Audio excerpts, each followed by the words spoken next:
Now we're going to start recording. So, welcome to Book Club Bash 2022.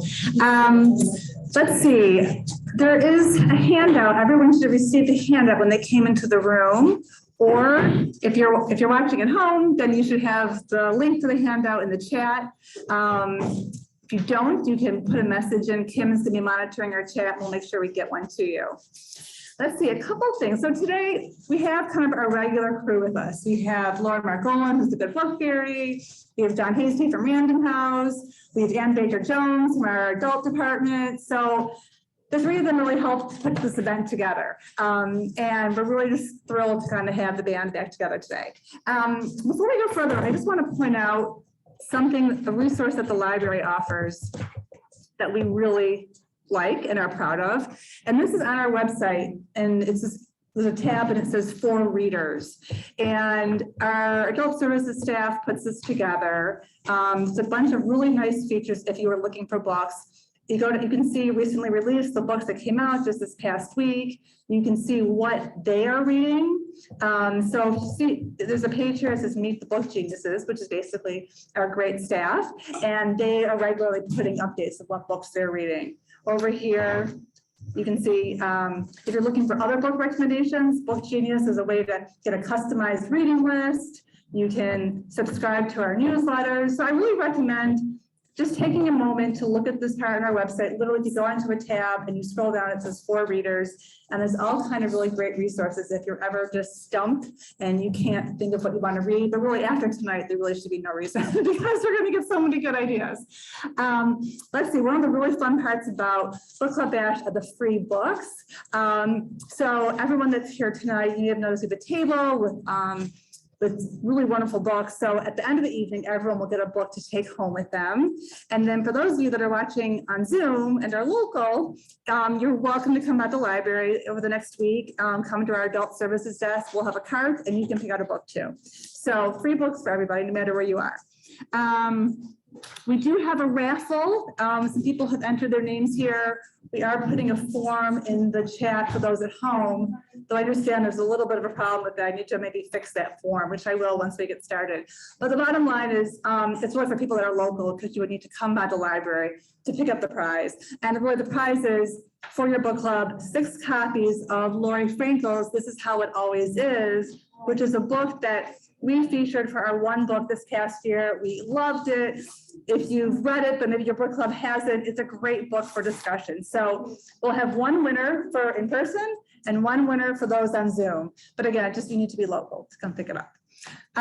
Let's see, what else? I think that's it for me. I'm going to introduce Lauren Margolin, who is better known as the Good Book Fairy, happens to be part of our community, one of our patrons, but I know she has followers like all over the country who love to read her book recommendations and follow her on Facebook and Instagram, and Lauren will tell you all about that. So welcome, Lauren. Thank you.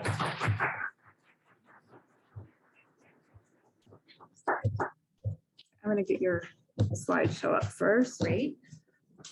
I'm technologically challenged, so Hang on. that's back. Okay, I'm going to go at the beginning. That's again. Okay, Yep. I'm going to get my Terrific. Hi, everybody. Oh, okay, I'm not showing up there. That's okay. Yeah. Okay, hi. Thank you all for coming. This just feels so good to be back. I see so many familiar faces from year after year. I can't thank you enough for coming. I miss all of you guys, and I hope that you find some of these recommendations to add ASAP onto your TBR list. This is the first year I'm not telling you about any that have come out. I'm only doing the future, which actually starts tomorrow with the first book I'm going to talk about, called Mr. Perfect on Paper. So some of you, it's by Jean Meltzer, and some of you may remember her last book that came out 2 years ago, The Matzo Ball. It was funny, it was filled with heart. And this one is really similar. It's about, the main character's name is Dara Rabinowitz. She has general anxiety disorder, but she also happens to be the creator of J-Mate, which is similar to J-Date. And she has to go on an interview. She's a third generation matchmaker. She goes on an interview on like a Today Show that has a very hunky host. And she goes on with her grandma, and together she has to have it scripted because she has such anxiety. And all of a sudden her grandma whips out of her purse that she insisted on taking the list that Dara wrote when she was at her 34th birthday, drunk as a skunk, about what makes Mr. Perfect for her. So the ratings go crazy. Suddenly the video goes viral, and the show says, let's have guys submit entries and have dates be filmed. So it's really funny. It really, at the end of the day, talks about, what we think we need is not what we think we want is really not what we need. And sometimes religion, because being Jewish was number one on her list, and sometimes religion just can be worked around and other ways to overcome that. So it's filled with her signature heart and humor, and I just loved it. The next book is Mika in Real Life by Amico Jean. So I was brand new to this author. I am so upset I have not been introduced to her before. This is a main character that you're just gonna love. I wanna say she's not as quirky as like Lessons in Chemistry, if anybody read that main character, but she's just one you fall in love with because she's just honest. So the book starts out right away when she's 19 years old, a freshman in college, and she's giving birth to a baby that she knows she's not going to be able to handle and knows it's going up for adoption. She's a complete disappointment to her mother. So she kind of lives in this world with bad mother-daughter vibes. And 16 years goes by, and all of a sudden she gets a call from her adopted daughter. Amico's life is kind of in shambles, and she, of course, tells a little white lie about how good her life is because her daughter, her biological daughter, has now, scanned her Instagram. So instead of telling her that where she works and that she has a boyfriend, suddenly she makes those white lies a little dirty and a little brown until they just become full-out lies. Until, of course, her daughter Penny wants to meet her. So a lot happens in this book. There's some romance, but again, you're just going to cheer for her. I already can't wait. I hope I get to read another one about her. I'm so sorry. I need to interrupt you for a second because I think we're having a problem with our Zoom. Can I step in here for 1 second? You may step in. I'm so sorry. Don't. As long as I don't shut again. Okay. I'm good at that. Hang on.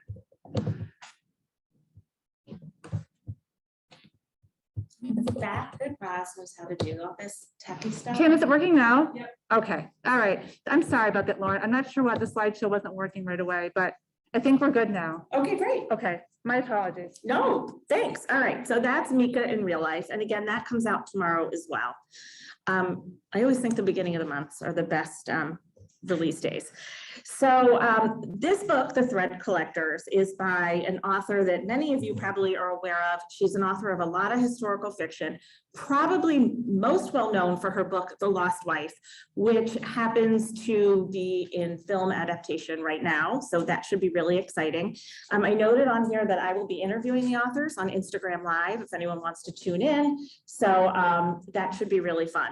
So interestingly for this book, it's the first time Allison Richmond has decided to co-author a book, and she did it with Shauna Edwards. Shauna, this is a debut book for her. She is a Harvard grad. She's been in literature programs. She's brilliant, but she's never written a book. And during the pandemic, they both realized that they had some mutual history that took place during the Civil War.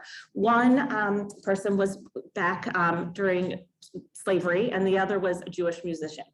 So they decided to create this book because, number one, historical fiction is ultimately focuses on World War I and World War II, not a lot of Civil War. So this book is a Civil War based book, and it's about four main characters. Stella is a Black woman who is in love with William, and she ends up creating maps on little pieces of cloth in which Black men, they escape, and this escape successfully, will find their ways to the Union Army, to become part of the Union Army, which is all real and really happened. And Jacob is also another character who is an abolitionist, and he goes into the Union Army for his musical talents because they brought their music with them, which just really surprised me as well. So Jacob and William meet, both of them. William is a prodigious musician, and the two of them form a really amazing friendship, and his wife is also sending things to him. So their friendship is just it's so good to watch and see how they developed and what happens during the war. Historical fiction fans are going to love it with the music, war, family, race issues, being the underdog, and just, you know, loving your intendants. The Matchmaker's Gift. Now I know there's another Matchmaker's Gift. There's a couple themes going on in these books that I didn't realize at the time, but The Matchmaker's Gift is by Linda Leugman. I loved this book. Again, I'm interviewing her as well. I just can't wait to talk to her about it. This book, what's her last book? What are her books? Two Family House, and the last one was the War Sisters, maybe? The Wartime Sisters. So she's really written two great historical fiction books. And here she's in more of a current day story. It's about Sarah. Again, this has two multi-generational matchmakers, but it focuses first on Sarah, who at 10 years old, when she took a steamship from Russia to Latvia, she's 10 years old and she just gets like this vision, like an out-of-body experience, and she sees a line miraculously like connecting some young man on the other side of the ship to her sister.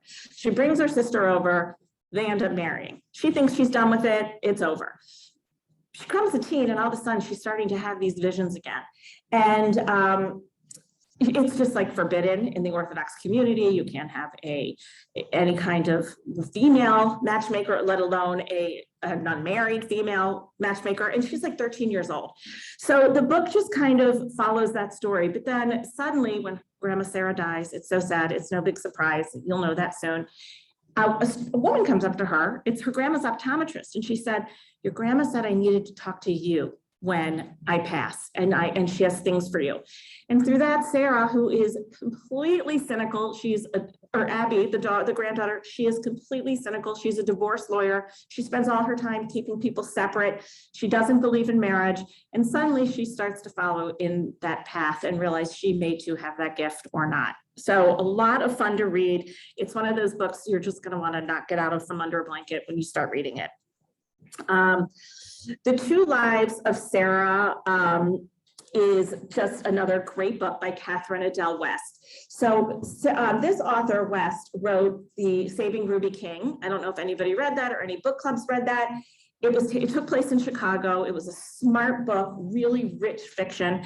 And once again, this author did not disappoint. This is about Sarah, who, when she flees Chicago pregnant, or maybe the baby's born actually, she gets to Memphis and she's living in a boarding house run by Mama Sugar. Mama Sugar may be my favorite character of the year so far. She's just one of those women that embraces food and love and takes care of people, even though she's really had a crapola life.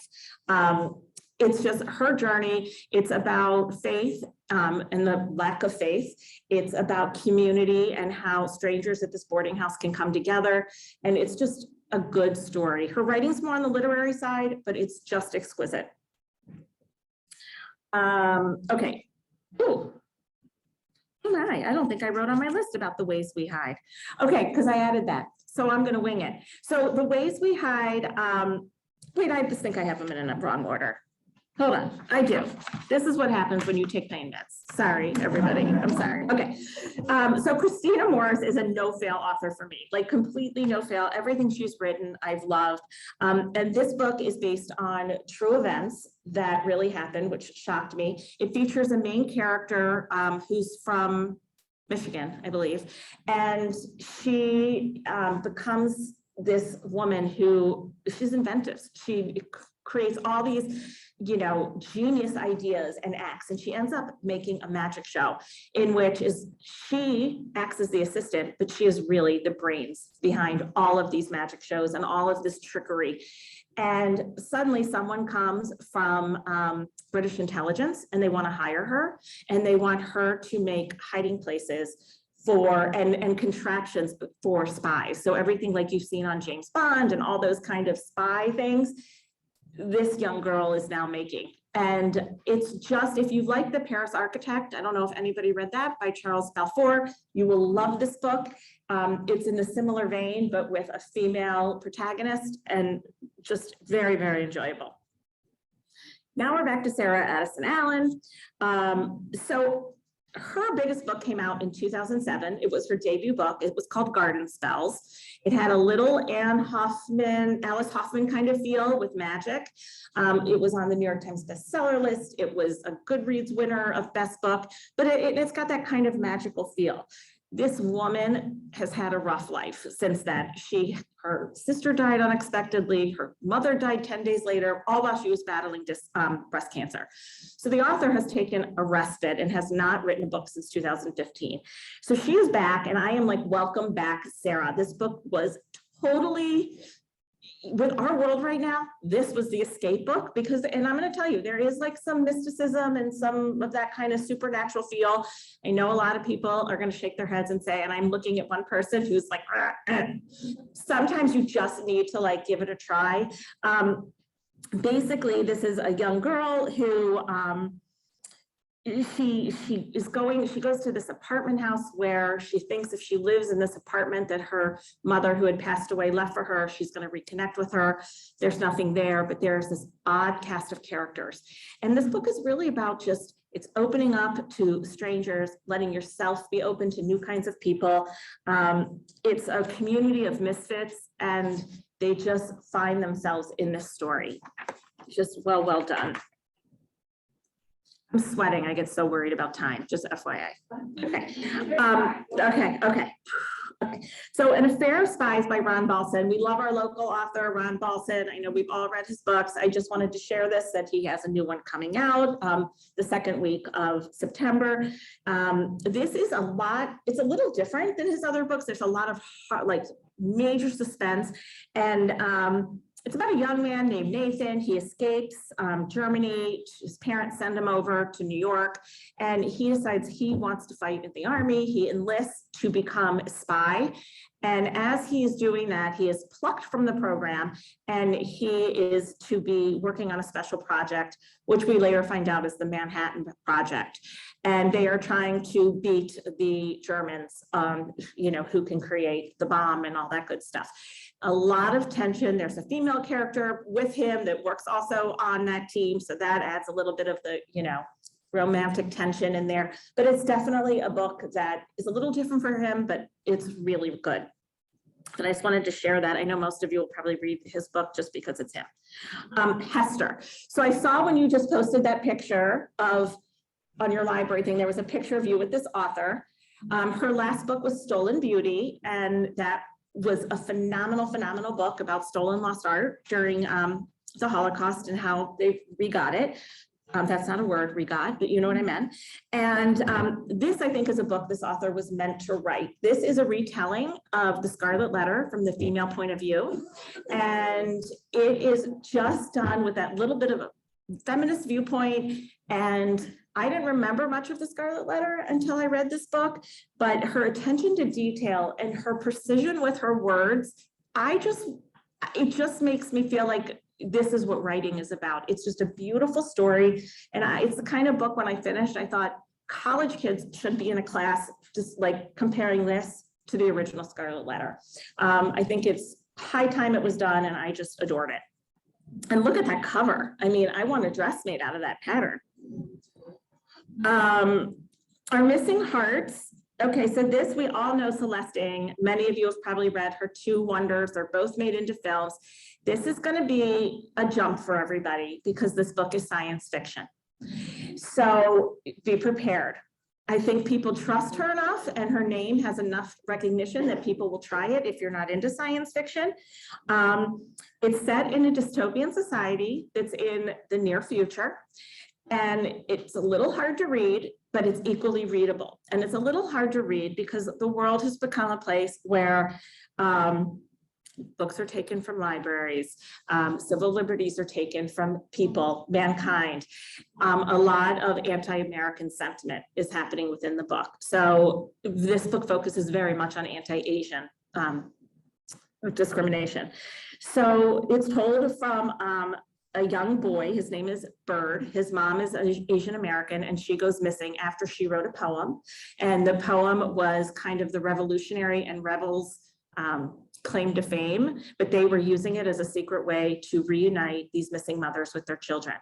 So it's a very different book, but again, it's very readable, but it's also like the kind you may need to put down because you need like to think, because it is a little close to home, but I had to share it because it's just so good. Okay, everybody who's seen me before knows my relationship with Jodi Picoult. It's love-hate. I loved her when she was started at the very beginning with the Pact and all those good ones. And then I hated her because everything was the same book, just with a different, you know, story and people. And now I love her again. And I've been so happy with her last few books. Again, this is her first time co-authoring, except she did once with her daughter, but with another well-known author. This author does have a large LGBTQ sentiment in it.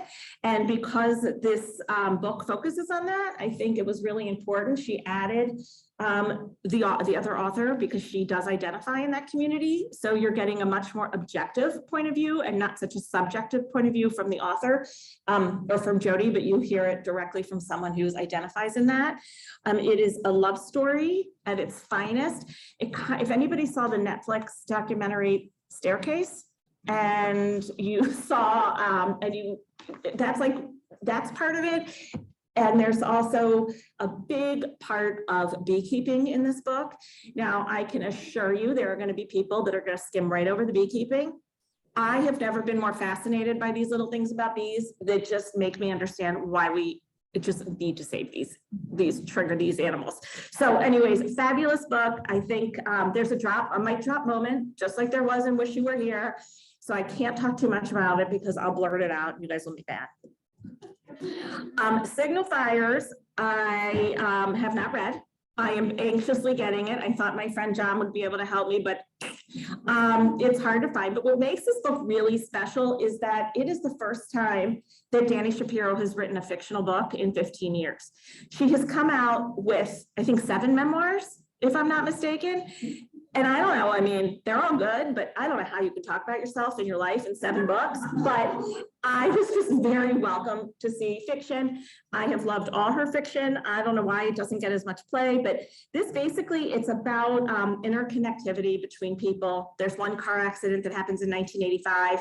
And then I just know that the book really shows how that colors the future and how even their backstories affect what happened in the accident. So I can't wait till I get my hot hands on it, but it's not yet. Okay, it starts with us. What do I have to say? It's a Colleen Hoover book. If you haven't read Colleen Hoover, you need to. You know, it's kind of like how we devoured like Judy Blume, like Forever and Are You There, God? From the time we could read those kinds of books, this is like adult Judy Blume, I would say. The reason I'm pointing this one out is that this is one of Colleen Hoover's only sequels. Her book, It Ends With Us, came out, I think, 3 years ago. And this is like a big deal that she made a sequel. So I'm really selling you to read the first book. So when this one comes out, you'll love this even more because you'll have a new perspective of it. The book It Ends With Us is a very important book. She wrote it for her mother, who was an abused woman. And this book is just going to be so amazing to follow up. So I'm reminding you to read both of them. Okay, Kevin Wilson. First of all, this was my note that I wrote. I've come to know that any Kevin Wilson book is going to be oddly satisfying and incredibly weird. I mean, the last book I read was about combustible children and I loved it. But would you have thought, I know I did this for some book clubs and I know some of you people are here and you were like, what? I'm not reading about blowing up children, but let me tell you, it works. So this book again is weird, but so good. No combustible kids though. In this one, he writes about 2 misfits, and these misfits, one of them they're in a small town, Coalfield, Tennessee, and then another kid from Memphis, which seems like, you know, the major city at the time, who is staying in Coalfield with his grandma and mother because his dad was having an affair. The 2 of them are just so awkward. They find each other and they build this friendship. The girl, Frankie, wants to be a writer and he wants to be an artist. His name is Zeke. And they want to come up with something that's like so impactful, but also secret.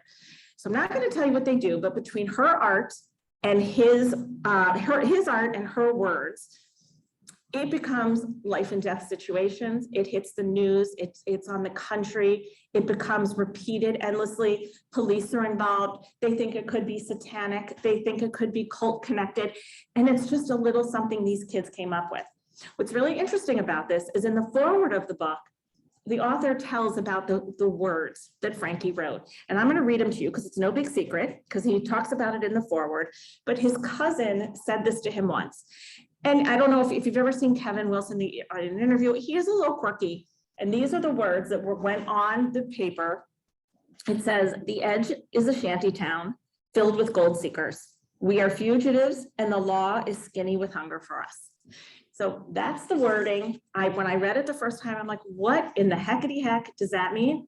And now it's just, I can't stop thinking about it. So this book will be a great book club pick. You guys will have a ton to talk about. All right, two more. The Revel and the Thief. Sen Kerr has become a beloved author for me, for sure, after he wrote the Art of Hearing Heartbeats trilogy. If you haven't read the Art of Reading Heartbeats, definitely add that to your list. The trilogy rounded it out, but really the first one is like the one that's close to my heart. So this new book is set in an undisclosed country, and it's about a family who they lose their jobs. They're, on the lowest level of the income ladder, and they lose their house, they lose their jobs. The pandemic has just shut everything down, and they're basically starving. The mother's about to die, and Neri, who was like an 18-year-old boy at the time, he is going to save his sister. So his dad, who is a Buddhist, just very, very much, I would almost call him a zealot, maybe, finds out his son has been stealing to bring food. That's one thing. The person that he's going to steal from is his dad's ex-boss's daughter. And she wants to help him do whatever he needs to do to feed the community. They become like this romantic Robin Hood duo. It's a beautiful story. She's the rebel, he's the thief. And again, translated from his original German, but it was translated well, and it's just a beautiful story. And it's a reminder that people can instill change and they can bring on hope. So great story. And finally is Winterland. Many of you may not have heard of Ray Meadows. I was doing a book club by Zoom in Florida, and they were telling me how have you not read I Will Not Send Rain was the name of one of her prior books. I had never heard of the author. I'd never read it. I ended up loving the book. She's kind of a under the radar, at least for me, author. So this is her newest book, and it's about living in Russia and an 8-year-old girl who is recruited in their gymnastics team for the Olympics. It is fascinating, sometimes absolutely grisly to see how these girls are trained, how one mistake can change their life, change their family's life. Her mother too is missing in this book, and it's kind of a way that she wants to connect with her mother. It's about endurance, and it's just written so well. She's just an author. I still want to check out more of her backstories. And Roz is ready coming up. Two more things. The whole time I read it, I was thinking of Nadia Comaneci, because it's kind of the same time period. So we all remember I would sit in my bathroom and lift my arms up and pretend to land a jump. And the author, a fun fact, is that she just went to a month-long adult gymnastics camp. So I love that. And if you follow her on Instagram, she's always showing pictures. And with that, I'm out. Thank you all for listening.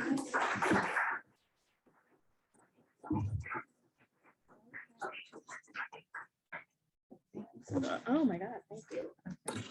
Okay, that was awesome. Thank you, Lauren. And by the way, if you're in the room, Lauren does have a sign-up sheet. If you don't already get her e-newsletter, you can sign up so that you can get it in the future, and I recommend it. I'm gonna hide these subtitles, it's making me crazy.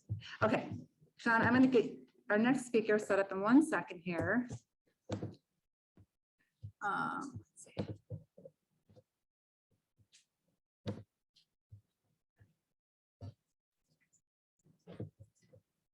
1 minute. Okay, here we go. John, I'm gonna put your microphone on you really quickly too.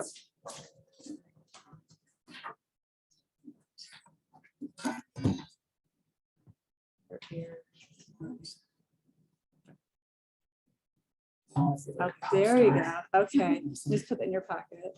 Bend this a little bit towards Yeah. my mouth. Is that good? Yeah. All right, Okay. cool. Okay, and I'll do one of the.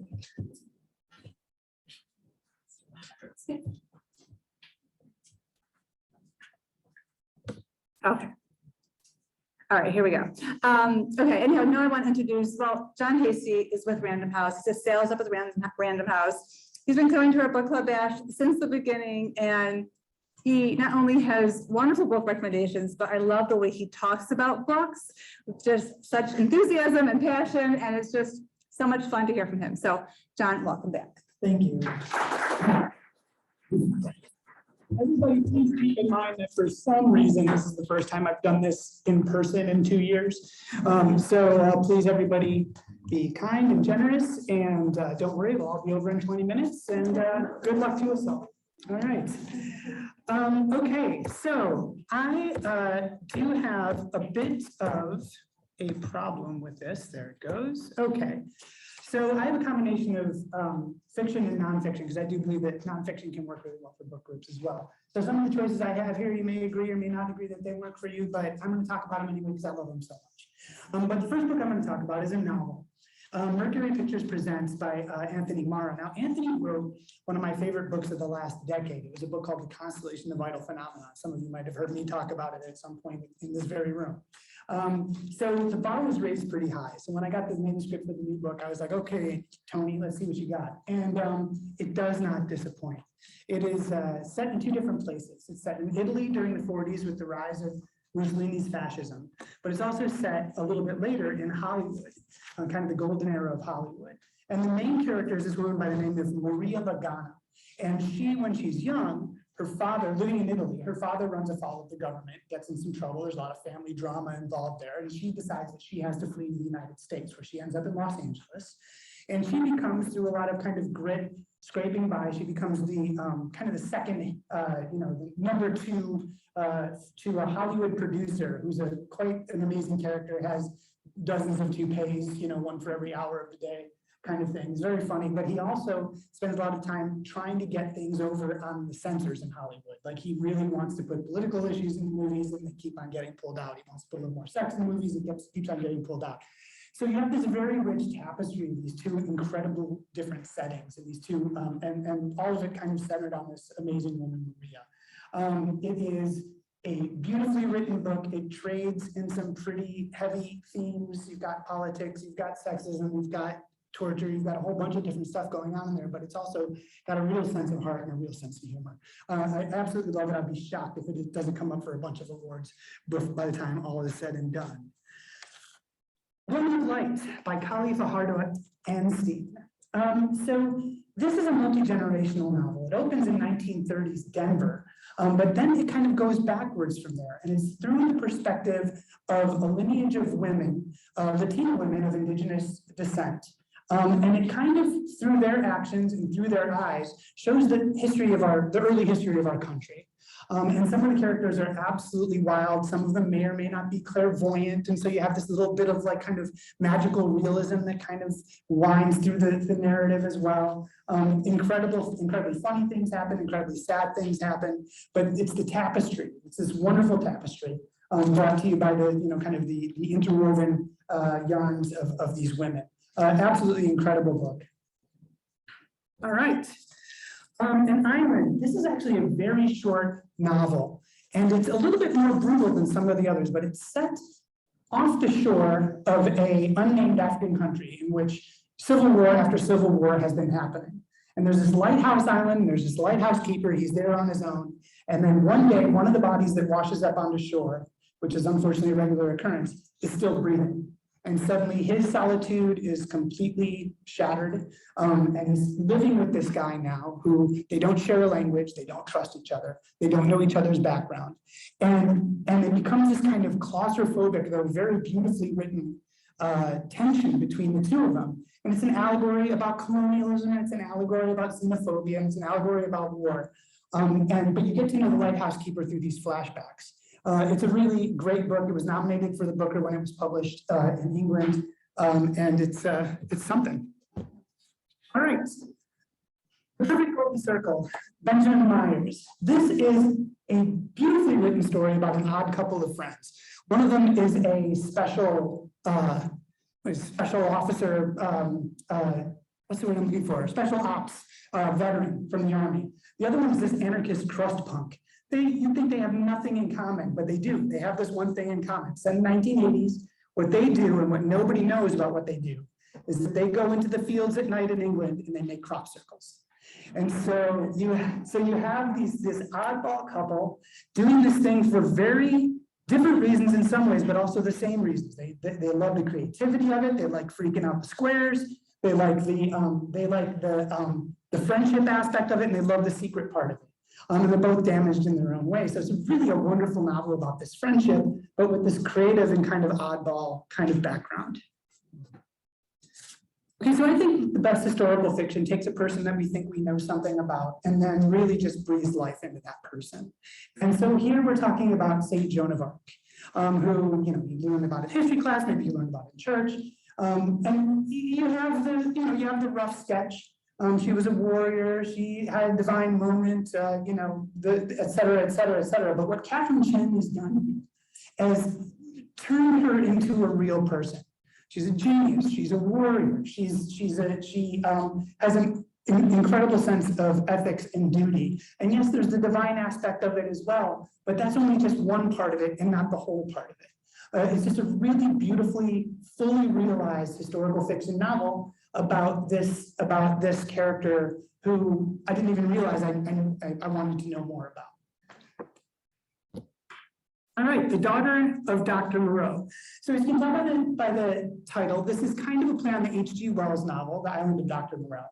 It's written by Sylvia Moreno Garcia, who has made a trade lately of kind of these genre mashing novels. A little bit of Gothic, a little bit of horror, a little bit of romance, mix it up, and then you've got her books like Mexican Gothic, which was her last one that a lot of people really loved.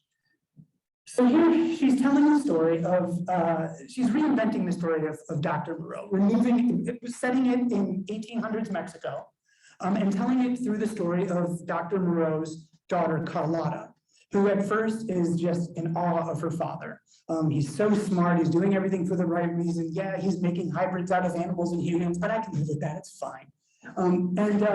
But as she starts to get a little bit disillusioned, as she starts to see what's going on, as other outside forces kind of come into play, she starts to wonder exactly what everything means. It's a beautiful mashup, again, of the horror, there's a little bit of romance, there's a little bit of historical fiction. It's a really beautiful, richly imagined take on this story. Oh, forgot.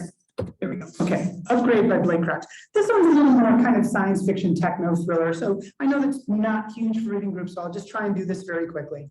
It's a near future scenario in which genetic scientists have gone a little bit overboard. They accidentally created a plague, oops.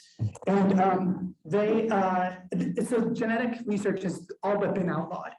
And so there's been this police force that's kind of built up to kind of find those researchers who still believe in their work but have gone underground to do it.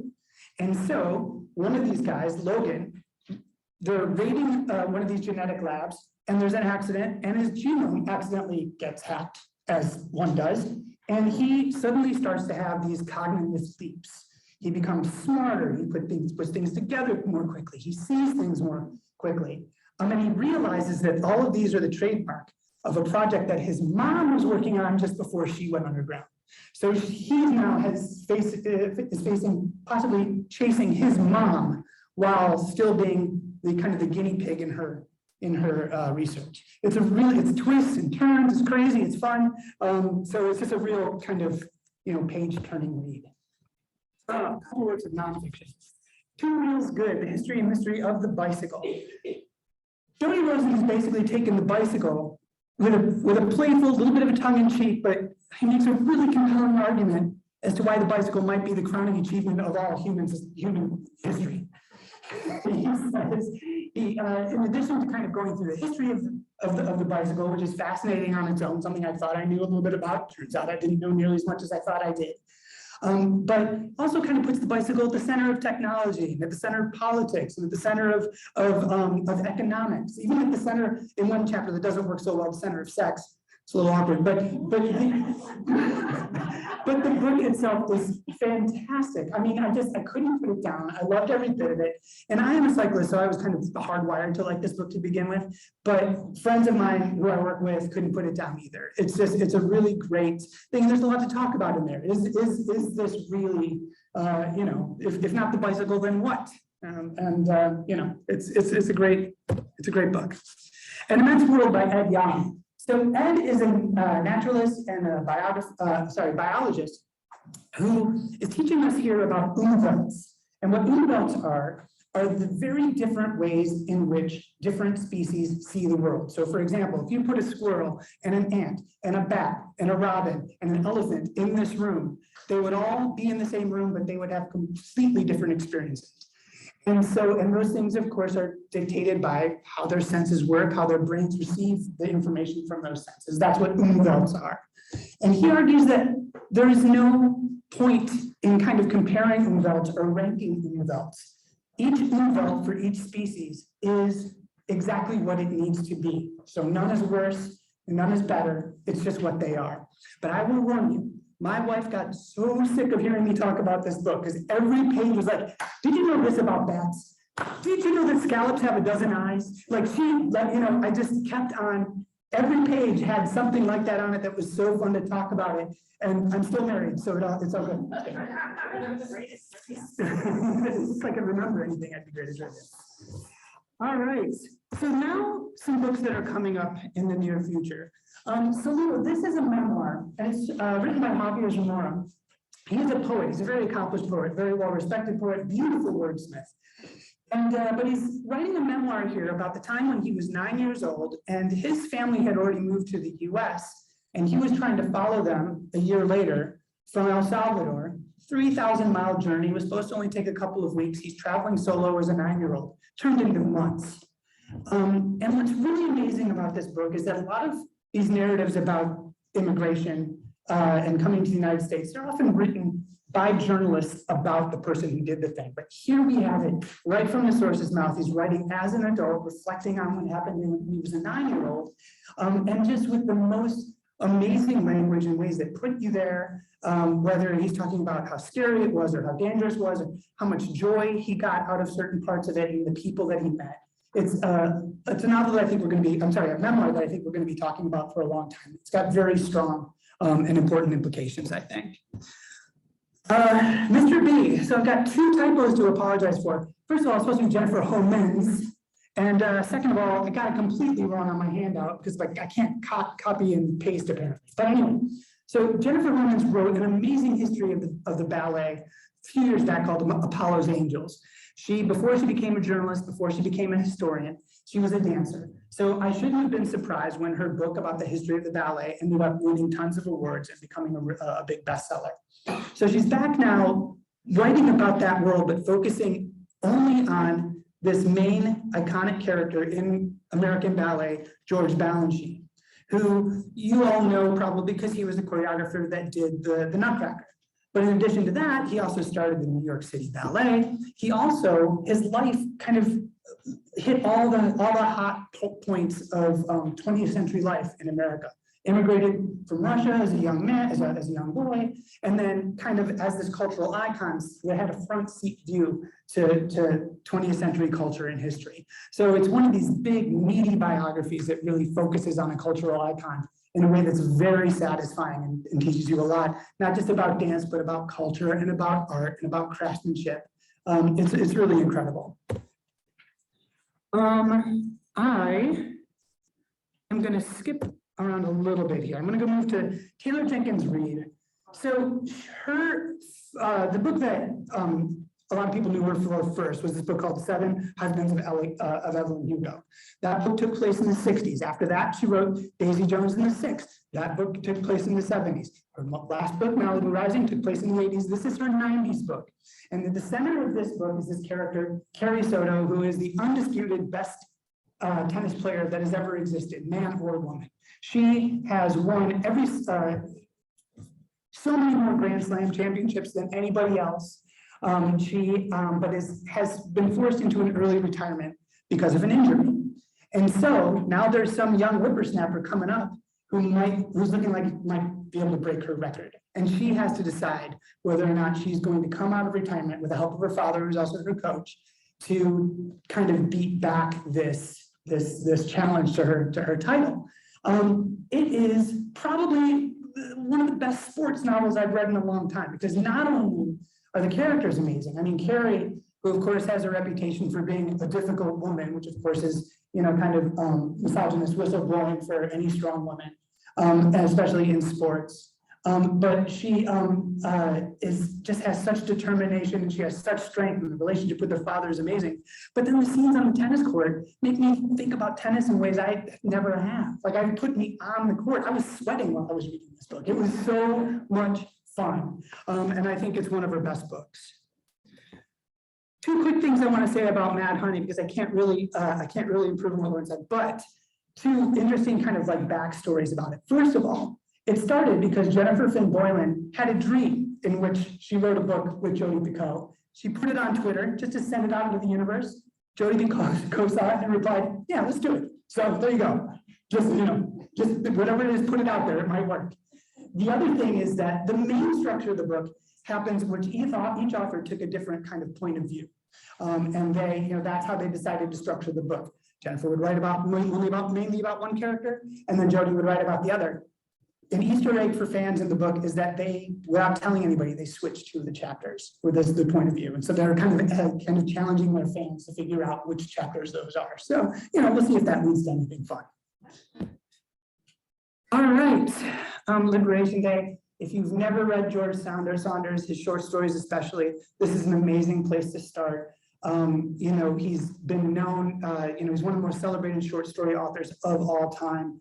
I like to describe his writing style as trying to break my brain at the same time it's giving my brain a hug, right? It's like he has these incredible constructions, and he does this world building in very small number of pages, but still kind of gets to your emotion there and through the characters and the whole thing. It's just, he's an absolute genius. This book should, cement that further. I would tell you what some of the stories are about, but for a couple of them, I'm not even really sure, actually. But I can tell you how they made me feel, and I was leveled. No strangers here. So Carlene O'Connor, she's a Chicagoan, and she's known mostly for writing these cozies that have been set in Irish pubs or Irish bed and breakfasts and that kind of thing. They're lovely books, just wonderful cozies, but she's doing something different here, and she's kind of going for that ton of French kind of market.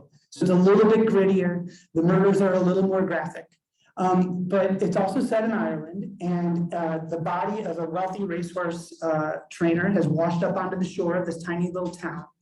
And because of the circumstances around the death, the local veterinarian is under suspicion, which is bad news for the veterinarian's daughter, because she has just come back to town. She's also a vet, but she's just come back to town to help out with her dad's failing practice. And so now she finds herself caught up in this like very kind of scandalous, and and class is a big part of it. Violence is a big part of it. Racehorses are a big part of it. But it's wonderful. I like it more than her previous work quite a bit. I think it's a big step for her, and I'm hoping that it'll be the first in a series. So there we go. Oh no, one last one. Okay. So Revel in the Kingdom. This is one of those books where if you didn't think this was nonfiction, if you didn't know this was nonfiction, you wouldn't believe a word of it. It's about this kid named Adrian Hong. He's going to Yale. He learns about the atrocities of the human rights abuses in North Korea, and he decides that he single-handedly is going to do something about it, with that kind of hubris of youth. I can take care of this. Weird thing is, he kind of does. He starts off as an activist, just trying to spread the word about the things that are happening in North Korea. Then he moves from there to actually going to Asia to rescue families from North Korea, like he set up a pipeline. And he's doing this all on a shoestring budget with a loose connection of friends. Then he goes from there to storming the dang embassy in Spain, on his own with like 4 of his friends. And so it reads like an edge of your seat espionage thriller with this young kid at the center of it. And the thing is that, the story's not over. He's still on the lam. I do, and since I put this book down, I'm Google searching this Adrian Hahn guy all the time because I want to find out what he's doing now. Because when it comes out, it's going to be huge. It's going to be a big thing. So it's just a really, and it's just so incredibly well written. And there's a lot to talk about there in terms of the politics and the ethics and all of that stuff. Really fun stuff. Okay, lost track of time completely, but I hope that wasn't too terrible. Thanks, everybody. Appreciate it.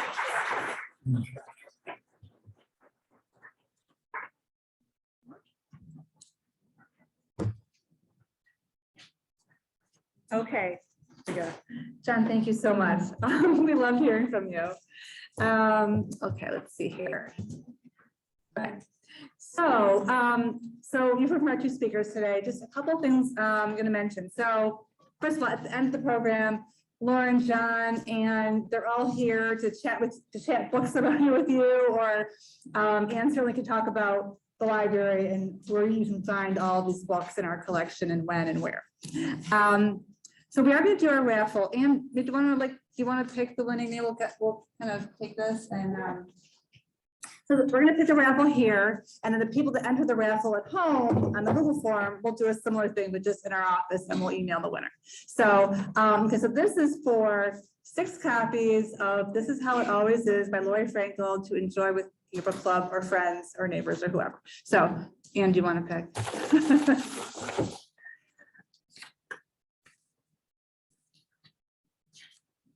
Jane Friedman. Is Jane here? Oh, there you go. Okay. So, yay, Jane. So, Anne will bring it over. Let's see. Is there anything else? I think that's about it. We're just really happy to see everybody here tonight. We hope that you enjoyed, book club bash. Because it's really nice to see everyone's faces. And with that, we'll just hope everybody has a nice evening. Thank you.